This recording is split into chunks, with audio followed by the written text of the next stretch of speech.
There were a few others, but it is time for us to have more women in those ranks.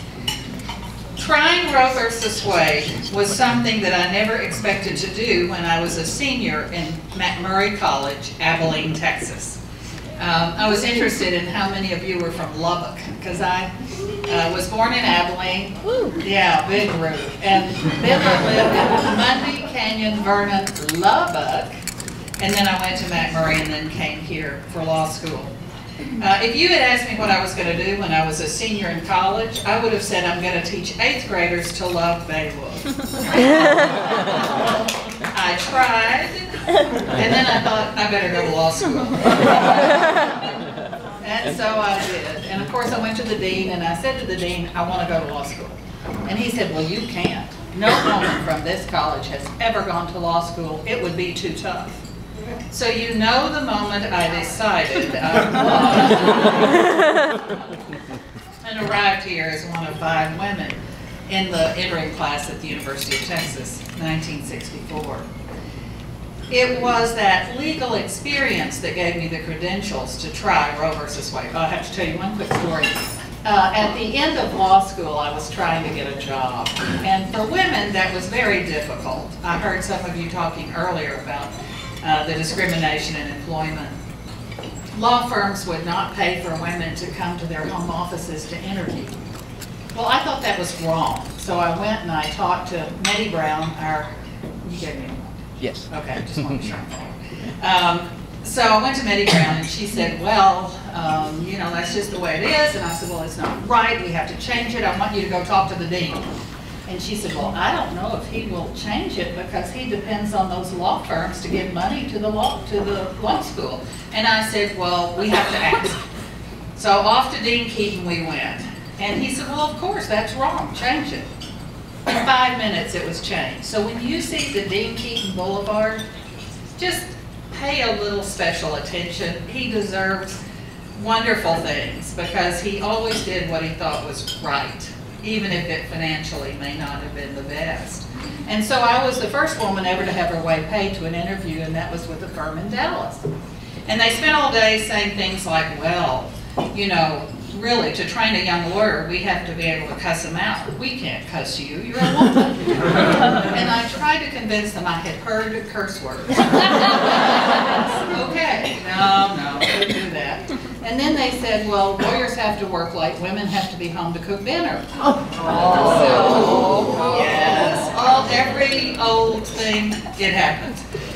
So eventually I did not get the job. Now my friends in law school said they did say to them that they thought I'd be very good, but they just weren't ready for a woman.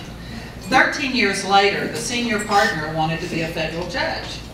There were 3 people who had to sign off on nominations. The Attorney General of the United States, the Congressional Liaison for the Carter administration, and me. I checked the firm's hiring practice. It had not improved. And so I was really trying to decide what to do when that senior partner talked to an outstanding, very well-known man in Texas who was a Democrat. And he called me and he said, so-and-so wants to be a federal judge. And I said, well, I know that. And he said, and you're holding up his nomination. And I said, yes, I am. And he said, you have to approve him.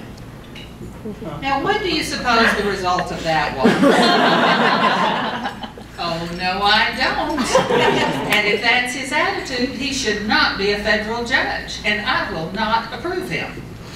Now, I hadn't decided I would not approve him until that moment. Once he explained to me that I had to, no, I don't. So I went immediately down to the president, because my office was just above the Oval Office, and said, Mr. President, I want to tell you what I've done, and if you order me to, I will change my mind. But he said, I don't care about him. So the man and I tell you that because I've always believed, and I say to my students, you should be nice to everyone you meet.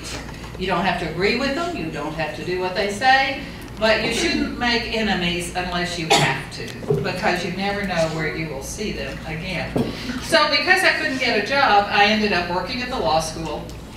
And then eventually a group of people came and said, we need help. At that point, the University of Texas Health Center here had a policy that no woman could have birth control unless she certified she was within 6 weeks of marriage.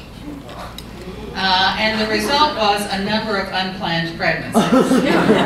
And so a group of women were trying to tell people about contraception, tell people about abortion, and they came to me and said, can we do this or would we be prosecuted as accomplices?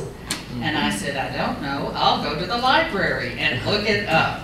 And that became Roe v. Wade.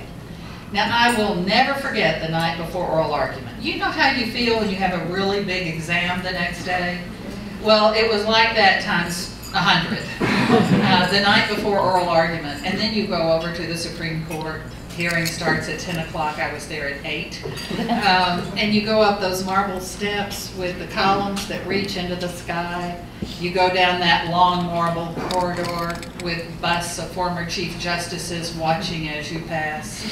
And into the lawyer's lounge. When I was there was no ladies' room. So when O'Connor ended up there, she said, you know, there should be a ladies' room. And when Ruth Bader Ginsburg got there, she said, there will be a ladies' room. There now is a ladies' room.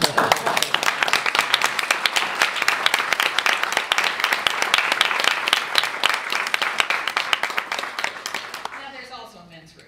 So whoever argues, there is a place for you. And then you go in the Supreme Court chamber. It holds 300 people. Doesn't feel that big. When you go in at the back, there are very heavy red velvet curtains. You go through that, and then there are 3 sections.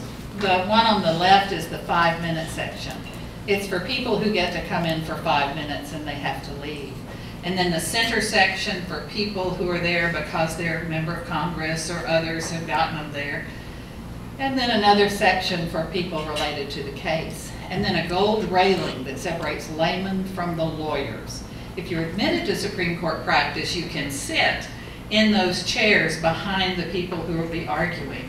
And you know how in a lot of wedding situations, people who are there for the bride sit behind her and people who are there for the groom sit behind him. It's the same in the Supreme Court. So the ones for the plaintiffs sit behind those lawyers and the ones for the defendants sit behind those lawyers. And at 10 o'clock, the marshal comes out in striped pants and cutaway tails and says in essence, oh yea, all ye please rise and face the court. And there's a complete silence. The curtains behind the bench part. The judges walk out. Their clerks put their papers in front of them. And the Chief Justice says, if you're ready, you may begin. You have 1 hour per case, 30 minutes per side to argue a U.S. Supreme Court case. Huge clock right above the Chief Justice so you can watch the minutes of your oral argument ticking by. And when you leave, you don't know if you've won or lost. So I came back and thought, well, if we lose it in court, we could try to change it in the legislature. So I ran for the legislature. I didn't really think I'd win, but I thought I'd learn how and I'd teach other people how, and if I did, we could do a lot of good. So I actually was the first woman from Austin Travis County elected to the Travis County to the legislature. So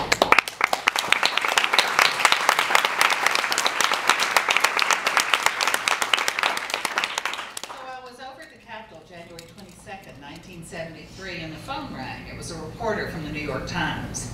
And the reporter said, does Miss Weddington have a comment today about Roe v. Wade? And my assistant said, should she? And the reporter said, it was decided today. And my assistant said, how was it decided?